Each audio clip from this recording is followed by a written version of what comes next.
Hello po mga abe, ngayon magluluto po tayo ng pinaka-safe kainin, kinamatisang isda na may Knorr Sampalok Original.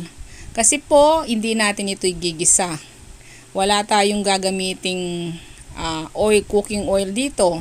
Kaya safe po siyang kainin. Ito po yung pinaka-safe kainin, lalo na yung mga nagda-diet. At napakabilis, in 20 minutes lang po, luto na.